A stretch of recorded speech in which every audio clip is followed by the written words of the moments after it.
ETF index mutual funds నేర్చుకుని stock మార్కెట్లో రాణించాలనుకుంటున్నారా? వెంటనే ఈ నెంబర్కి కాల్ చేయండి. నమస్తే రమ్మగారు. నమస్తే జయ. రమ్మగారు, విక్రమ భేతాల కథలు ఏమన్నా చెప్తారా? ఒకటి పట్టుబదలని విక్రమార్కుడు మళ్ళీ వెనక్కి తిరిగాడు, శవాన్ని భుజం మీద వేసుకున్నాడు, నడుస్తున్నాడు. దాన్ని ఆశ్రయించుకుని ఉన్న భేతాళుడు రాజుగారికి ఒక కథ చెప్పాడు. ఏం చెప్పాడు? పూర్వం ఒక కాపుల కుటుంబం ఉండేది. అయితే ఈ కాపు అనగానే మనం చెప్పుకునే కులం కాదు, పొలం పనులు చేసేవాళ్ళు. పదే పదే చెప్పాల్సి వస్తుంది. మరి ఏం చేయనమ్మా, నేను చెప్పాలి, తప్పదు. సరే, ఒక అబ్బాయి రైతు, వాళ్ళ నాన్న ఒక మాదిరిగా ఒక రెండు మామిడి తోటలు, చిన్న ఒక 2 ఎకరాల మామిడి తోట, దాన్ని ఆనుకుని ఒక బంజరు ఉండేది. భీముడు అతని పేరు. ఈ భీముడికి తండ్రి కొంచెం పెద్దవాడయ్యాక ఇంటి పెత్తనం అతనికి అప్పచెప్పారు. ఏదో తాపీగా వ్యవసాయం చేసుకునే రకం. తండ్రి గతించాక వాళ్ళ నాన్న ఉండగా బంజర్ని దున్ననివ్వాల ఆయన. ఇప్పుడు మామిడి తోటల మీదే వీళ్ళ వ్యవహారం నడిచేది. 2 ఎకరాల మామిడి తోట, అక్కడక్కడ ఏదో చిన్న అంతర పంటలు లాంటివి ఏవో వేసుకుని జీవించేవాడు. ఇతను ఏమనుకున్నాడు, అడ్డం చెప్పే నాన్న లేడు, బంజర్ని దున్నుదాం, అది కూడా ఓ 2 ఎకరాలు వరేసుకుంటే అక్కడికి వస్తుంది అని చెప్పి వాళ్ళ నాన్న ఎందుకు వద్దన్నాడో అతనికి తెలీదు. కానీ అది మనదే, కానీ మనకు అచ్చి రాదు, వద్దన్నాడు. ఇతను దున్నడం మొదలుపెట్టాడు. దున్నితే నాగలికి ఒక ఏదో పట్టుకుంది, తగిలింది. ఆ కాలంలో ఏంటంటే ఎవరినైనా సహాయాలు పిలవటం లేదు. 2 ఎకరాలు అనగా ఎంత, ఒక రైతు కాడు కట్టి నిదానంగా దున్నుకోవచ్చు. కూలీలు పెట్టుకోవడాలు, ఎవరితోటైనా చేయించడాలు, అవి ఇంత చిన్న కుటుంబాల వల్ల కాదు కదా. అతన్ని స్వయంగా దున్నుకుంటున్నాడు. ఏదో పట్టుకుంది. ఏం పట్టుకుందా అని కాడు తప్పించి కొద్దిగా చూస్తే ఏదో రాయిలాగా ఉంది. అది కదిలేసరికల్లా దాని కింద ఒక ఇంత బాక్స్ దొరికింది అతనికి, ఒక పెట్టె. ఆ పెట్టె ఓపెన్ చేసి చూస్తే అందులో ఒక మణిహారం, ఒక రత్నహారం లాంటిది ఒక హారం కనపడింది. పక్కన ఒక తాళపత్రం కూడా ఉంది. అది ముకుందుడని ఒక ఆయన రాశాడు. ఆ తాళపత్రంలో ఏముందంటే, రత్నహారం చాలా మహామహిమాన్వితమైంది. ఇది మెళ్ళో ధరించిన వాడికి ఎదురుగుండా వాళ్ళ మనస్తత్వం ఏంటో బోధపడుతుంది. బాగుందిగా. వాళ్ళ ఐడియా మనకు తెలుస్తుంది. వాళ్ళు ఏమనుకుంటున్నారో ముందు మనకుగా తెలిసిపోతుంది. ఈ ముకుందుడు అనేవాడికి వాడి తపసిద్ధి ప్రకారం అది దొరికింది, ఈ రత్నహారం. అది అతను సంపాదించాక తొలి రోజుల్లో అతను చేసినవి 2-3 మంచి పనులు. ప్రతి వాళ్ళ మనసులో ఏముందో తెలుసుకుని వాళ్ళని బ్లాక్మెయిల్ చేసి ఆయన విపరీతంగా సంపాదించాడు. ఆయన క్రమంగా ఏం చేశాడంటే, రకరకాల వ్యవహారాలు జరిగినాయి. అయితే ఒకసారి ఆయన తన భార్య మనసులో ఏముందో తెలుసుకున్నాడు. ఎంత సంపాదించినా భార్య మనసు తన మీద లేదని తెలిసింది. ఇంకెందుకు, ప్రపంచంలో ఎవరిని ఎందుకు ప్రేమించరు, అవసరార్థమే ఉంటారు వాళ్ళతోటి. అది తెలిసేసరికల్లా ఆయనకి జీవితం మీద విరక్తి పుట్టింది. ఈ హారాన్ని, ఈ కథ విషయం రాసి ఈ తాళపత్రాన్ని ఒక చోట పాతి పెట్టేసి సన్యాసి అయిపోయాడు. ఆ హారం మన భీముడికి దొరికింది. ఓకే, అయ్యో ఇది ఇట్లా ఎండవుతుందేమో అనుకున్నాడు. భీముడు స్వతహాగా చాలా మంచివాడు. సరే, అతను ఏం చేశాడు, హారం చూస్తే మెడలో వేసుకోబుద్దాడు. సరే చూద్దాం ఇది అసలు పనిచేస్తుందో లేదో అని అనుకున్నాడు. మెడలో ధరించి ఇంటికి వెళ్ళాడు. భార్య ఆ చూడగానే వచ్చారా అని కాళ్ళకి నీళ్ళు ఇచ్చింది. ఆమె మనసులో ఏముందో కనిపెట్టాడు, తెలిసింది. ఏమని, ఇంత కష్టపడతాడు, ఇప్పుడు ఆ బంజర్ దున్నకపోతే ఏమైంది, ఏదో ఉన్న దాంట్లో కలో గంజో ఇద్దరం ప్రేమగా బతుకుంటాం కదా అని అనుకుంటాం. సంతోషం వచ్చేసింది అతనికి. ఇదే సంతోషంలో ఇంకా చూద్దాం అనిపించింది. హారం తీయబుద్ధి కాల. అది ఒంటి మీద ఉన్నంతసేపు తెలిసిపోతుంది.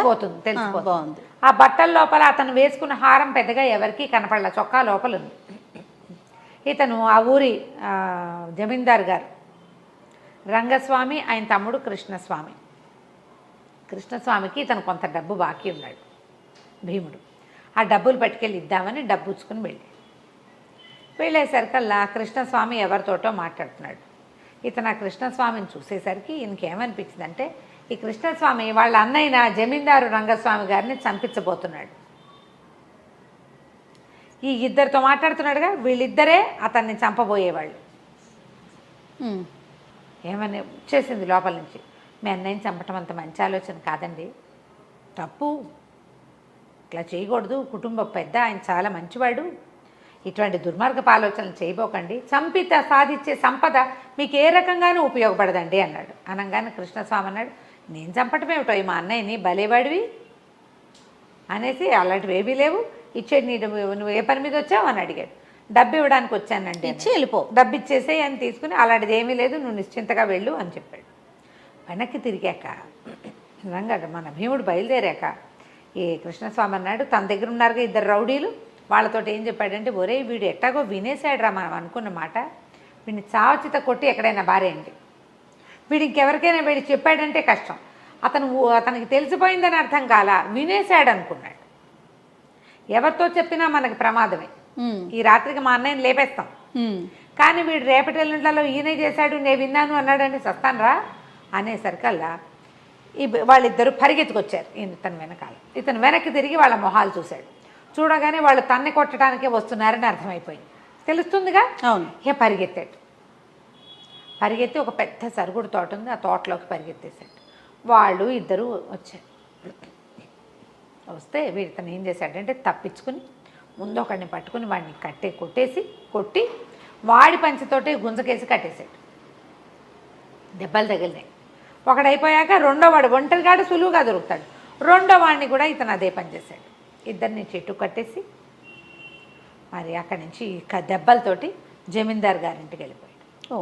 వెళ్ళి, అయ్యా మీ తమ్ముడు గారు మిమ్మల్ని చంపడానికి ప్రయత్నం చేస్తున్నాడండి, ఇద్దరితోటి మాట్లాడాడు. వాళ్ళిద్దరి సంగతి నేను తెలుసుకుని ఆయన్ని వద్దండి అని వార్న్ చేశాను, వద్దన్నాను, హెచ్చరించా ఇట్లా తప్పని. ఆయన వాళ్ళని నా మీద పంపాడు, వాళ్ళని కట్టేశానండి అన్నాడు. సరే జమీందార్ గారు కొంతమంది జనాలతో పాటు బయలుదేరాడు. ఇదంతా చీకటి మాటం జరిగిపోయింది. తోటలోకి వచ్చి చూస్తే చెట్లకు కట్టేసి కనపడేసరికి బాగా 4 తన్నేసరికి ఆల్రెడీ దెబ్బలు తిని ఉన్నారు వాళ్ళు. కృష్ణస్వామి ఈ ఏర్పాటు చేశాడని బయటపడంగానే ఈయన కృష్ణస్వామిని ఊళ్ళోంచి గెంటేశాడు. ఆ తర్వాత ఇతను చిన్న పనులు చేయటం మొదలుపెట్టాడు భీముడు.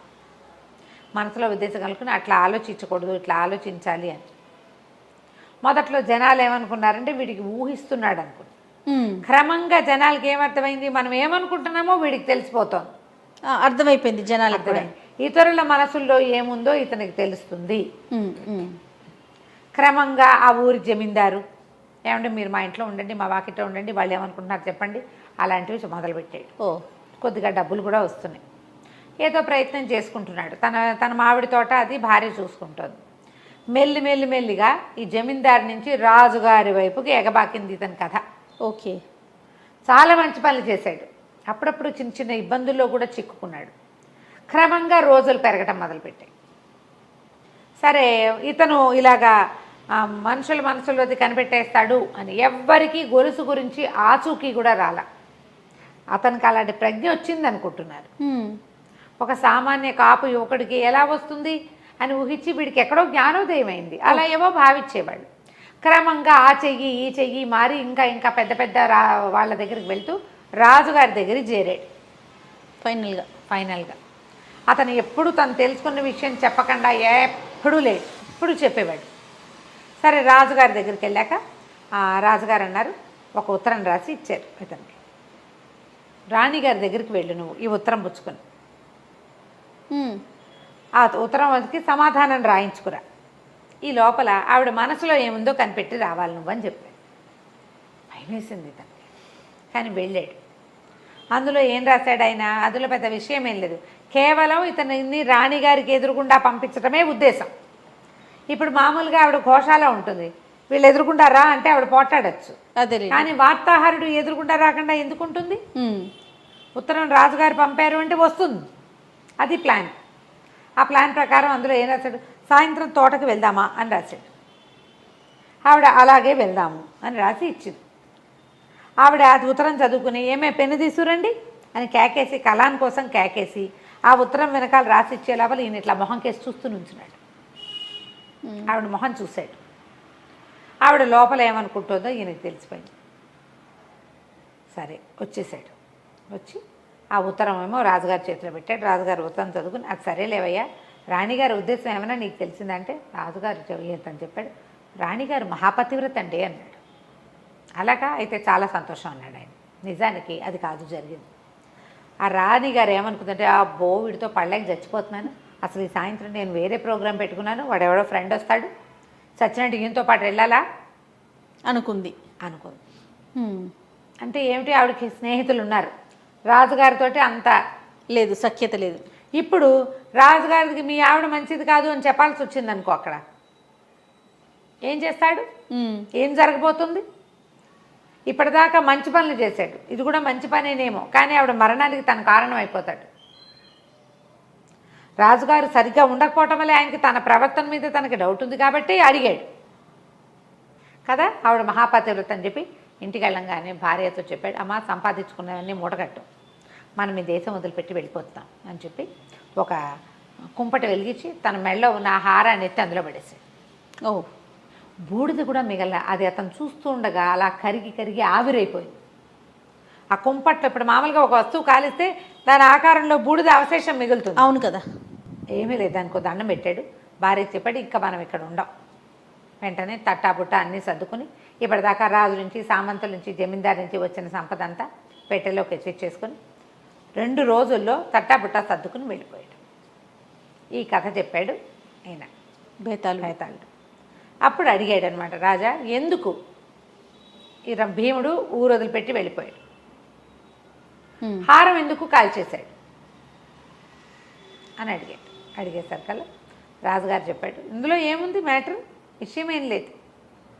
ఇప్పుడు ప్రతి వాళ్ళ మనసులో ఏముందో నిరంతరము తెలుసుకుంటుంటే చిత్తక్షోభ తప్పిస్తే ఇంకేమీ లేదు. అదే కదా. అతను ఏవో కొన్ని మంచి పనులకి ఉపయోగపడింది, క్రమంగా ఇవి చెడు పనులకి, అక్కర్లేని వ్యవహారాలకి దారితీస్తుంది. తను ఎంతసేపు అవతల వాళ్ళ మనసును తెలుసుకునే పనిలోనే ఉన్నాను కానీ రెండో పని చేయటం లేదు. దీనివల్ల ప్రమాదాలే వస్తాయి తప్పిస్తే ఇంకొకటి రావు. దీన్ని తపశక్తితోటి సాధించుకున్న ముకుందుడే దాన్ని వదిలిపెట్టేశాడు, అది పనికిరాదని. ఏదో కాకతాళీయంగా దొరికిన తన వల్ల కొన్ని మంచి పనులు జరిగినాయి. క్రమంగా మంచి పనులు దాటి ఇంకా ఏ పనులు చేయబోతాను, నా జీవిక నేను జీవించలేను, అలాగే ఇతరులను కూడా నేను ఇబ్బంది పెడతానని గ్రహించి దాన్ని పాతి పెడితే తనలాంటి వాడే ఇంకొకటికి దొరుకుతుంది. అంతే కదా. లెక్క ప్రకారం ఏం చేయాలి, ఇతనికి భూమిలో దొరికింది, భూమిలో పెట్టేస్తే సరిపోను, కానీ ఆ పని చేయలే. చేయకుండా ఏం చేశాడు, కాల్చేశాడు. ఎవ్వరికి ఇది దొరకకూడదు, ఇలాంటి అవకాశం ఎవరికి లభించినా కష్టమేనని భావించి వాళ్ళ జీవితం దుర్భరం అయిపోతుంది, ఇతరుల జీవితాలకు కూడా ఇబ్బంది. ఇప్పుడు రాణిగారికి వాళ్ళ రాజుగారి మీద కోపం ఉంది, ఇష్టం ఉంది, రేపొద్దున మామూలు అవ్వచ్చు. అంత మాత్రం చేత ఆవిడలో ఉన్న చెడుని ఎందుకు చెప్పాలి? ఇప్పుడు కనపడింది కాబట్టి చెప్పాల్సి వస్తుంది, అబద్ధం ఆడలేకపోతాడు కదా. అసలు ఏ బాధ లేకుండా ఆ వస్తువునే తీసేస్తే సరిపోతుందని కాల్చేసి ఉంటాడు అనగానే బేతాళుడికి నచ్చింది సమాధానం. మంచి ఆలోచన చేసావు, కానీ నువ్వు మౌనభంగం చేసావు కదా, నేను పోతున్నానని కళేబరంతో సహా వెళ్ళిపోయి చెట్టు మీద వాలిపోయాడు. విక్రమార్కుడు మళ్ళీ వెనక్కి తిరిగి లోపలికి నడవడం మొదలుపెట్టాడు. కథ కంచికి మనం ఇంటికి.